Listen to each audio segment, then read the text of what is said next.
Hey guys! So today I want to share with you my July wrap-up. Now this month was a weird reading month for me. It started off really well and then I had like this weird reading slump where like I didn't feel like reading, but I would like read a few pages here and there, and I ended up reading a total of like 5 books, I believe. So I felt like I read more just because the month started out so well, but then with like this random reading slump in the middle, like it just like meh.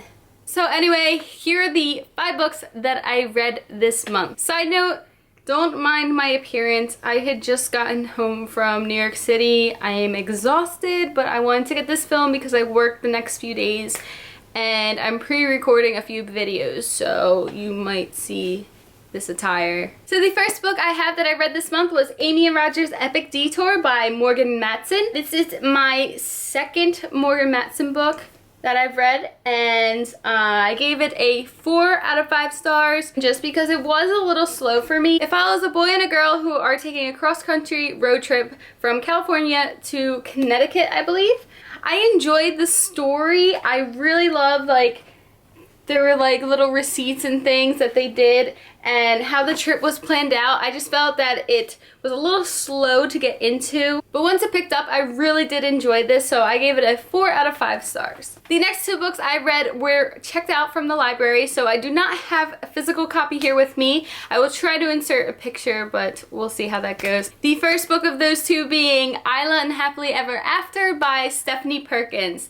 Now, I absolutely adored this book. I read it so fast. I gave it a 5 out of 5 stars. I think I enjoyed it so much because I had low expectations for it. I loved Anna and the French Kiss and Lola and the Boy Next Door, and I heard that Isla and the Happily Ever After kind of fell flat for everybody. Not many people enjoyed it as much as the other 2, so I kind of was expecting not to like it as much, but I think it might be one of my favorites. I don't know. I really liked the story. I thought the 2 were really cute together, and I don't know. I liked it. So, and the last book from the library I read was Lost at Sea by Brian Lee O'Malley. Now, this is the debut graphic novel of Brian Lee O'Malley, who is the author of the Scott Pilgrim series, and it was a little bit weird for me. I really enjoy Brian Lee O'Malley's graphic novels. They're strange but quirky, but this one was definitely a little weird to get into. It follows a girl who's unsure of herself as she's growing up, and she feels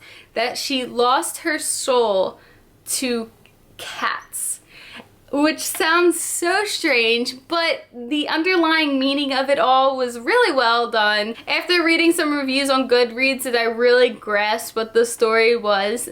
So that's why it wasn't my favorite, but I still enjoyed it. The next book I picked up was P.S. I Still Love You by Jenny Han, which is the second book in the To All the Boys I Loved Before duology.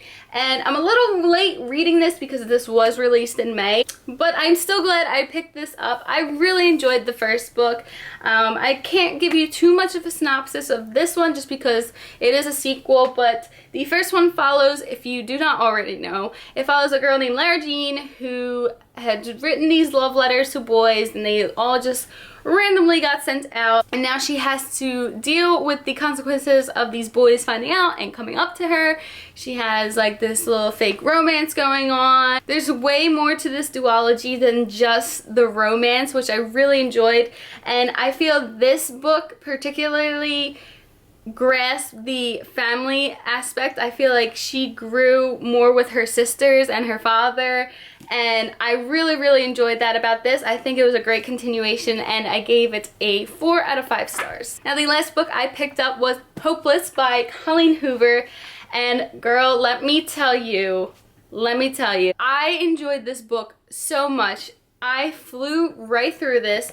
I fell in love with the main love interest. He was a little like intense at first, but there's just something about him. I really enjoyed his character, and then I was like more than halfway through it, and I feel like the plot just was like here, and then all of a sudden it just straight down. It was no gradual. It just dropped, and then everything just dropped right after this. Now this was my first Colleen Hoover book, and I had heard that she tends to dig deep with emotions and everything, but I wasn't expecting it to be quite like that. I ended up giving it a 4 out of 5 stars, more like a 4.5. I really enjoyed the story.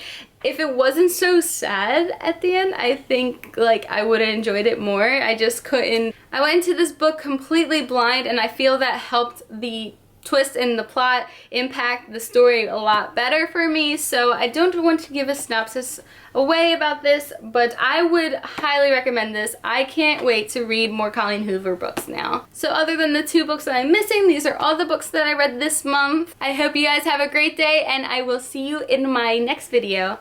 Bye!